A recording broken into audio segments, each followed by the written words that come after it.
आज की कहानी को सब्सक्राइब करें और बेल आइकन को दबाना बिल्कुल भी ना भूलें।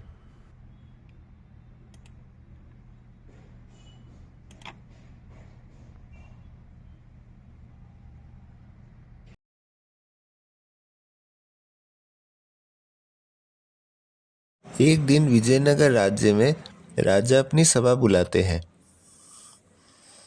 राजा कृष्णदेव के दरबार पर एक शरणार्थी शरण लेता है। वह राजा के निकट हाजिर होता है। वह शरणार्थी राजा से प्रश्न पूछने की आज्ञा मांगता है।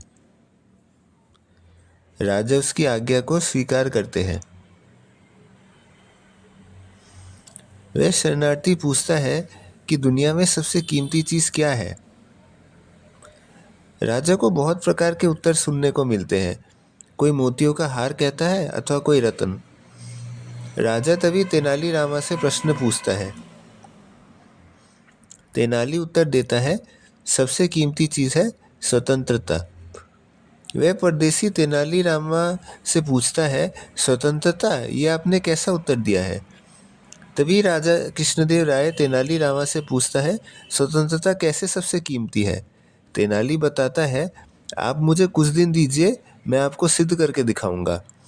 राजा कहते हैं, जब तक तेनालीरामा इस प्रश्न का उत्तर नहीं दे देता, उस परदेसी को दरबार में रहने और तेनालीरामा को देखभाल करने का आदेश देता है।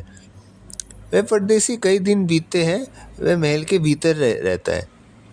परदेसी को महल में शरण दिया जाता है।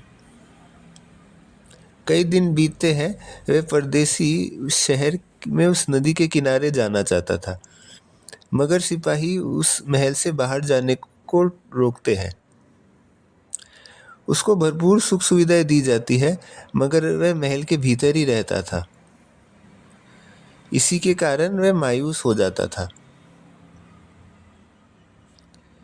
यहाँ कई दिनों के बाद दरबार में सभा बैठती है। वे तेनालीरामा उस परदेसी को राजा के निकट पेश करने की आज्ञा मांगता है। परदेसी को राजा के निकट पेश किया जाता है। राजा उससे महल की सुख सुविधाओं के बारे में पूछता है। परदेसी बताता है, महाराज, सुविधाएं तो भरपूर थी, मगर एक चीज की कमी थी, उसका लुत्फ नहीं उठा पाया। तभी राजा कृष्णदेव तेनालीरामा पर आग बबूला होता है और इसके बारे में पूछता है। तभी तेनालीरामा उत्तर देता है, महाराज, मैं इनको स्वतंत्रता के बारे में बता रहा था। मैं इनको ये यकीन दिला रहा था कि स्वतंत्रता कितनी कीमती है। इनके पास भरपूर सुख सुविधाएं हैं, इसके बाद भी वे लुत्फ नहीं उठा पाए। इससे सिद्ध होता है कि स्वतंत्रता कितनी कीमती है। परदेसी को उसकी बात पर यकीन होता है और वह तेनाली को उपहार स्वरूप एक हीरो का माला देता है।